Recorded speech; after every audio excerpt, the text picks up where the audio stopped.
Seja bem-vindo ao Cresce em 10 Minutos e o tema de hoje é Paixão de Cristo. Solta a vinheta, editor!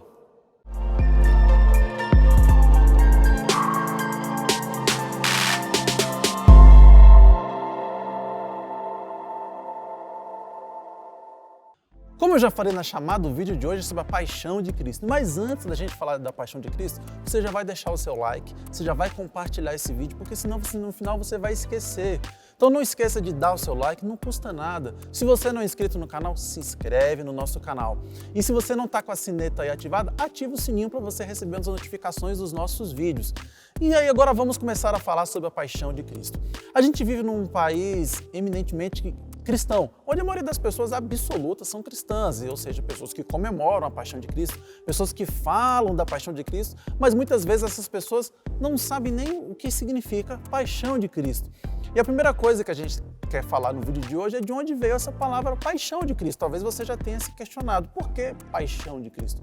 Paixão de Cristo vem da palavra latina passio, que é a mesma que dá origem à palavra paixão no sentido do amor, do namoro, mas é uma palavra que significa sofrimento. Por isso essa palavra foi utilizada para falar da parte final do ministério de Jesus, da última ceia até a sua morte e sepultamento, que é a parte do sofrimento do ministério de Jesus. Faz todo sentido essa alcunha. Uma vez que a gente já definiu o que significa a paixão de Cristo e de qual parte do ministério de Jesus a paixão de Cristo se refere, agora nós vamos falar de três perguntas, três questionamentos que talvez você nunca tenha se feito a respeito da morte de Jesus. E os três questionamentos são os seguintes. O primeiro, por que Jesus precisou morrer? Para que foi necessário o sacrifício de Jesus? O segundo é como. Como foi essa parte final do ministério de Jesus? Como foi essa parte denominada paixão de Cristo? E o terceiro, e por último, mas não menos importante, quais são os efeitos da paixão de Cristo? O que a paixão de Cristo me garantiu? Quais são os efeitos da paixão de Cristo na minha vida? O que isso mudou na minha vida? E é sobre isso que nós vamos falar hoje. Então vamos tentar começar respondendo a primeira pergunta. A primeira pergunta é de para quê? Por que foi necessário que Jesus morresse? E a resposta disso está no próprio texto bíblico. Olha o que diz a palavra de Deus em Hebreus 9, a partir do verso 22. A palavra de Deus nos diz: com efeito, quase todas as coisas, segundo a lei, se purificam com sangue, e sem derramamento de sangue não há remissão. A palavra de Deus está nos dizendo que existe um poder no sangue para a remissão dos pecados e que sem derramamento de sangue não haveria remissão. Mas e por que disso? Por que o sangue tem esse poder? Qual o sentido do sangue ter poder para lavar e perdoar pecados? A história bíblica nos responde a esse questionamento. A palavra de Deus nos diz que o salário do pecado é a morte, mas o dom gratuito de Deus é a vida eterna em Cristo Jesus. O salário do pecado é a morte, porque o nosso Deus ele é santo. E onde há um ser completamente santo e puro, que é o nosso Deus ele é 100% santo. A palavra de Deus nos diz que os anjos cantam 24 horas por dia. Santo, santo, santo, santo. Isso não é uma linguagem de exagero, isso é uma verdade. Isso são os anjos tentando expressar a santidade de Deus e eles não conseguem, porque o nosso Deus é santo. O nosso Deus não coabita com o pecado. E nós pecamos. A palavra de Deus nos diz que todos pecamos e somos carentes da graça de Deus. Ou seja, se nós estamos na morte, se existe um decreto de morte sobre as nossas vidas porque nós pecamos, só tem como você sair da morte através da vida. Só existe uma maneira de sair da morte através da vida, através da ressurreição. Contudo, como nós estávamos mortos em nossos delitos e pecados, nós, por nosso mérito próprio, não conseguiríamos fazer isso. Foi necessário que Jesus Cristo, o Filho de Deus, o Verbo encarnado, Deus, o Deus encarnado, porque Jesus é membro da Trindade, nós já falamos isso num vídeo dessa série sobre Jesus, viesse e morresse em nosso lugar. Por isso foi necessário que Jesus morresse em nosso lugar. O segundo questionamento é: como foi essa parte, esse período da paixão de Cristo? Vai aparecer na sua tela um quadrinho, está aparecendo agora. E se você quiser tirar um print, você pode tirar esse print. E nesse quadrinho que está aparecendo aí na sua tela agora, vem desde a última ceia, passando pela Jesus confortando os seus discípulos, a oração de Jesus, Jesus no Getsêmani, a prisão e o seu julgamento, a crucificação e morte e, por fim, o seu sepultamento. E nesse quadro que está aparecendo aí na sua tela, eu coloquei em Mateus, em Marcos, em Lucas, em João, em quais momentos esses pontos que Jesus passou aparecem no texto sagrado. Agora volta aqui para mim na tela. Você já teve tempo suficiente para tirar o seu print. Então nós vemos que foi a parte bem final do ministério de Jesus. Aqui essa história está condensada em 2 dias, que se inicia na sua última ceia com os seus discípulos e finda na sua morte e no seu sepultamento. Finda ali não a história, mas a parte da paixão de Cristo. E aí o terceiro ponto, é a terceira pergunta, que é onde eu quero ficar um pouco mais de tempo aqui nesse vídeo de hoje, é quais os efeitos, qual a consequência da morte de Jesus em nossas vidas. Você já entendeu por que foi necessário. Era necessário que houvesse derramamento de sangue, porque era necessário que uma vida pagasse a morte de outro.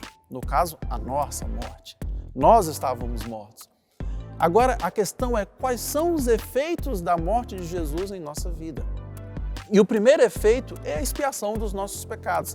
A palavra de Deus nos diz em Efésios 5, verso 2, o seguinte: e andai em amor, como também Cristo nos amou e se entregou a si mesmo por nós, como oferta e sacrifício a Deus, em aroma suave. Cristo foi expiação por nós. E essa palavra expiação é interessante porque isso nos remete lá ao Antigo Testamento.